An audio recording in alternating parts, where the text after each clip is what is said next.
Hello students, myself Nitin Singh from Chanakya college of education.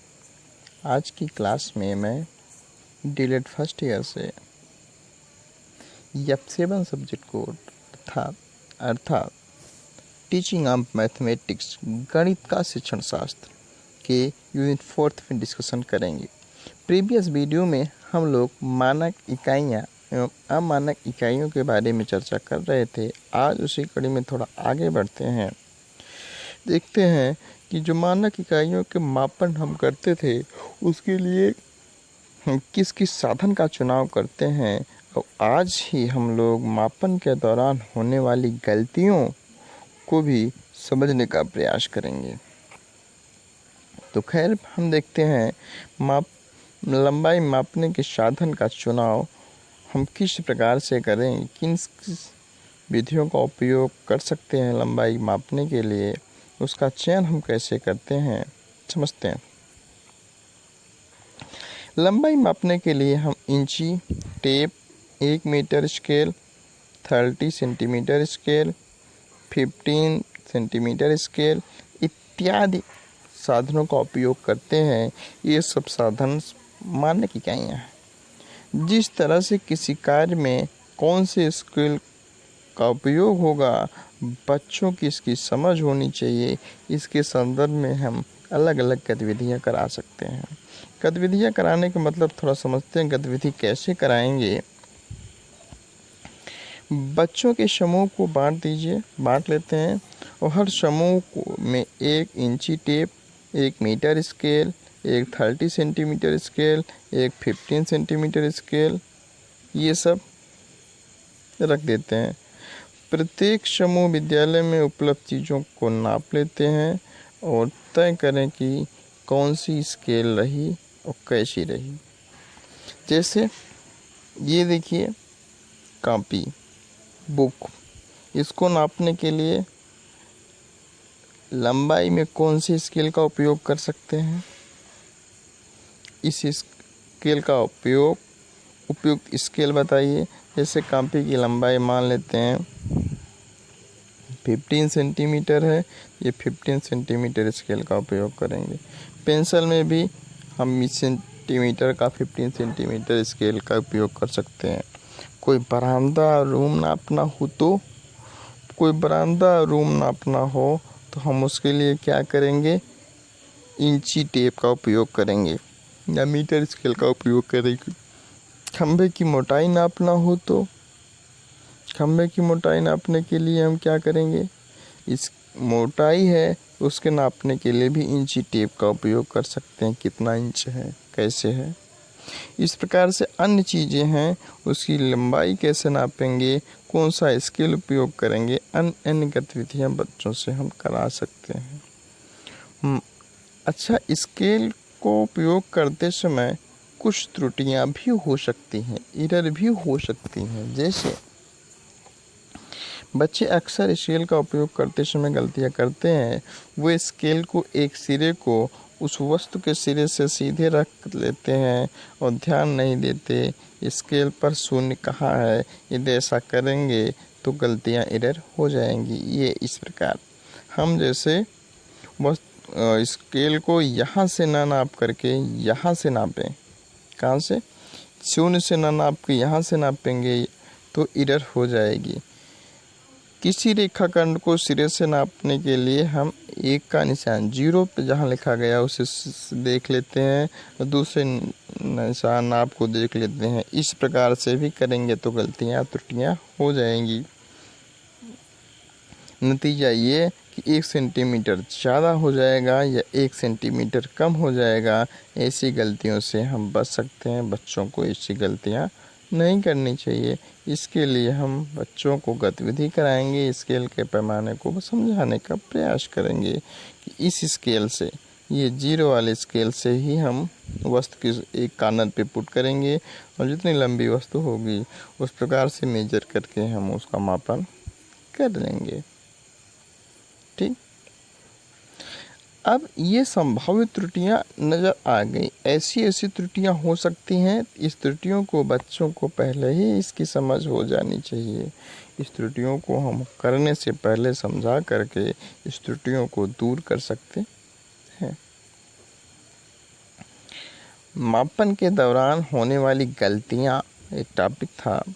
उस गलतियों को हम समझते हैं, देखते हैं कि मापन के दौरान कौन कौन सी गलतियां हो सकती हैं, उसको समझने का प्रयास करते हैं। फर्स्ट, मापन गलत माप लिखने के लिए कई कारण हो सकते हैं। मापन के दौरान गलती करने के बहुत से विकल्प कारण हैं। फर्स्ट रीजन, स्केल के किनारे मोटी होने की वजह से बच्चों ने पढ़ते वक्त गलतियां करते हैं। स्केल के कॉर्नर पे जो मोटे हो जाती है कभी काल, तो उसको रीडिंग करते समय भी बच्चे गलती कर सकते हैं। यदि वो रीड नहीं कर पाएंगे सही से तो गलतियां हो सकती है। इट मीन्स स्केल के जो कॉर्नर पॉइंट्स होते हैं उसको रीड करने में भी प्रॉब्लम हो सकती है। यदि रीड करने में कोई दिक्कत हुआ तो गलती करने की संभावनाएं बढ़ जाएंगी। यहाँ से गलतियां हो सकती हैं। नेक्स्ट, वे स्केल को पढ़ते वक्त आँख अर्थात एक बिंदु को ठीक सीध नहीं रखते। फिर भी हमें याद करनी चाहिए, कोई भी मापन एकदम सही नहीं होता। एक गलती ये भी हो सकती है कि जब हम स्केल से किसी वस्तु को, आर्टिकल्स को मेजर करते हैं तो हम इसके एकदम सीधे से न देखकर किसी अंदर एंगल से देखेंगे, कर्व करके देखेंगे। जैसे यहाँ से आँख आई से न देख के हम इस आई से यहाँ से देखेंगे तो हम इस लाइन को न रीड करके इस लाइन को रीड कर देंगे तो भी गलतियां होने की संभावनाएं बढ़ जाएंगी। इसका मतलब कि किसी भी आर्टिकल को रीड करते समय जो उसके इंच या मीटर स्केल, सेंटीमीटर स्केल, जहाँ भी उसका पैमाना रीड कर रहा है, जा रहा है, उसको हम उसी एंगल को सीधे एंगल से देखने का प्रयास करेंगे। क्रॉस या तिरछे एंगल से नहीं देखेंगे। क्रॉस और तिरछे एंगल को देखने से भी त्रुटि हो सकती है। इसको इस साइड से नहीं देख सकते, इस साइड से नहीं देख सकते, एकदम करेक्ट सीधे आँखों से देखने का प्रयास करेंगे। ऐसा नहीं करेंगे तो ये गलतियां हो जाएंगी। मेजरमेंट के दौरान, मापन के दौरान ऐसी गलतियां हो जाती हैं। इस गलतियों से बचा जाना चाहिए। नेक्स्ट, नाम को पढ़ने में गलती। नाम को पढ़ने में गलती, इसका मतलब कि उस स्केल में जो डिजिट्स होते हैं 1 2 3 ऐसे, उसको हम नहीं पढ़ पाए, उसकी समझ हमारे में नहीं हो। जैसे सेंटीमीटर समझ रहे और मीटर स्केल में छोटा छोटा रहता, इंची टेप में छोटा छोटा रख के 1 2 3 10 तक लिखा रहता, 100 तक लिखा रहता। इस प्रकार से यदि उस प्रकार को हम नहीं समझ पाएंगे, रीड करने में, पढ़ने में हमें प्रॉब्लम हो जाएगी। नंबर, संख्याओं को हम नहीं सीख पाएंगे, उसके सिंबल, संकेतों को नहीं समझ पाएंगे तो भी मापन हम कर रहे हैं, उसकी आइडिया नहीं है उसके सिंबल्स में, तो भी उस दौरान मेजरमेंट करने के दौरान गलतियों की संभावना बढ़ जाती है। इसके लिए हमें उस अंकों को पढ़ना आना चाहिए, स्पष्ट आना चाहिए, अंक की आइडिया होनी चाहिए। और एक बात और, अंक पढ़ने की तो आनी चाहिए। पढ़ने की गलती करेंगे तो मापन, मेजरमेंट गलत हो ही जाएगा। लेकिन विजिबिलिटी भी सही रहे, दृष्टि भी सही रहे। ऐसा नहीं हम अंधेरे में नाप के चले आए, मेजरमेंट रीड कर ही ना पाए, अनुमान लगा दें। यहाँ भी मापन करेंगे तो गलतियाँ हो जाएंगी। पढ़ने में भी गलतियाँ हुआ, कभी रोशनी की वजह से भी मेजरमेंट प्रॉब्लम हुआ, तो ऐसे मापन कर दे रहे हैं इन सब उद्देश्यों के अंतर्गत, या ऐसा मिला के हम मापन कर देंगे तो मापन के दौरान गलतियां हो जाएंगी। इस गलती से बचा जाना चाहिए। नेक्स्ट, मापन यंत्र का उपयोग करने वाले व्यक्ति द्वारा नाप का सन्निकट अपने ढंग से किया जाना चाहिए। सन्निकट मतलब नज़दीकी वैल्यू, प्रेस वैल्यू, संभावित एरर। जिस वस्तु ऑपरेटर्स का हम उपयोग कर रहे हैं मापन में, उसकी त्रुटि सन्निकट मतलब ढंग से किया जाने का मतलब जो वस्तु जो नाप रहा है उसकी त्रुटि उसको पता हो जाना चाहिए। जैसे हमारे पास ये मीटर स्केल है, हम मीटर स्केल से नाप रहे हैं तो हम देखते हैं कि 1 मीटर में छोटे छोटे 100 सेंटीमीटर ऐसे हम एज्यूम कर लेते हैं। इसका मतलब 1 मीटर को मापने में 100 छोटे छोटे अंकों को पढ़ना पड़ेगा। 1 अंक की एरर हो सकती है, 100 को हम 99 अंक पढ़ सकते हैं। इट मीन्स कि हमें 100 में कहीं ना कहीं 1% की एरर हो सकती है, तो 0.001 एरर होने की संभावना है। 1 अंक गलती होने का मतलब कि उसको हम 1 खाना कम या 1 खाना अधिक, उसको 99 पढ़ सकते हैं या 101 भी पढ़ सकते हैं। इसका मतलब इसकी जो सन्निकट मान है, जो त्रुटि मान है, जो गलतियां हम कर सकते हैं 0.01 होगा। अर्थात जो वैल्यू आएगी उसमें हम इतना प्लस या माइनस करके समझेंगे कि इतना एरर आएगा, तो ये मार्जिन एरर है, ये मापन के दौरान गलती हुई है, ये कोई एरर नहीं मानते। आइडिया आया? जो भी कोई वस्तु नाप रहा है, किसी भी यंत्र के द्वारा कोई भी व्यक्ति जो मापन कर रहा है, उसका उपयोग करने वाले व्यक्ति के द्वारा उसका सन्निकट मान पेंडे ढंग से किया जाना चाहिए। सन्निकट मान मतलब नज़दीकी वैल्यू जो संभावित त्रुटि है वो उसको बता देना चाहिए कि इस मेजरमेंट में, इस मापन के दौरान इस यंत्र में इस प्रकार की गलतियां होने की संभावनाएं बन सकती हैं। नेक्स्ट, मापते समय, मापन करते समय यंत्र रखने में भी गलतियां हो सकती हैं।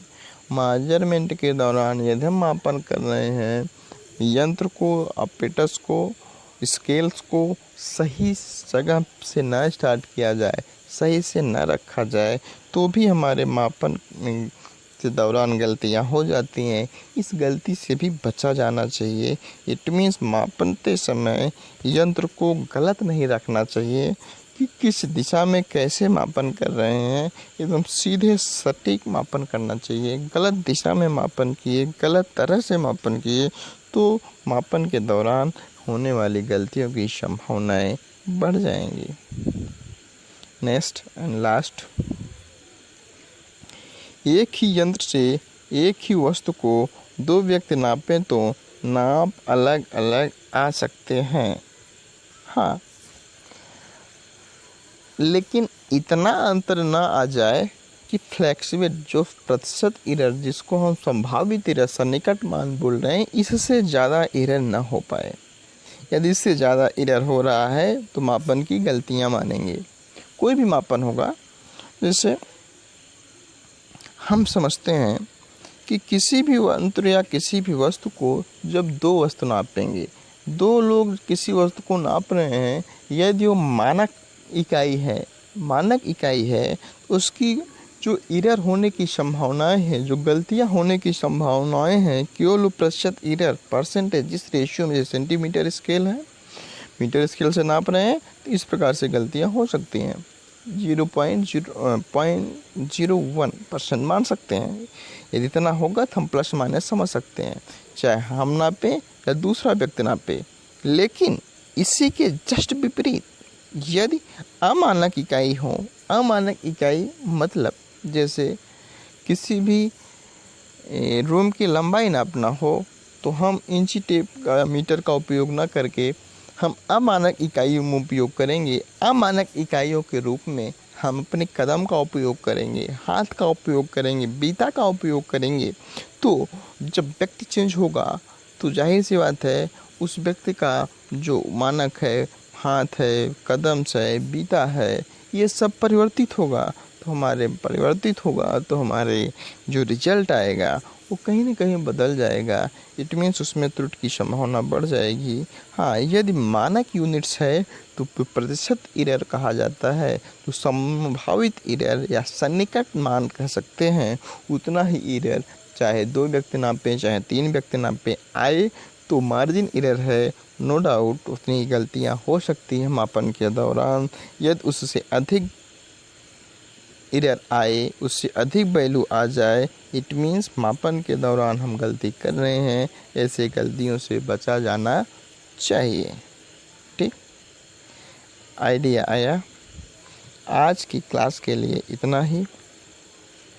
हम लोग नेक्स्ट वीडियो में देखेंगे कि क्षेत्रफल, आयतन, धारिता, इन सब की समझ, कंसेप्ट प्रत्यय के बारे में समझने का प्रयास करेंगे। आज के लिए इतना ही। हाँ, आप लोगों की सूचना भी है, आप लोग वीडियो को लाइक करेंगे, शेयर करेंगे और चैनल्स को सब्सक्राइब करेंगे। वीडियो अच्छा लगा हो तो आप लोग अवश्य लाइक शेयर सब्सक्राइब करेंगे चैनल को। देखें वीडियो देखने के लिए धन्यवाद। Thank you.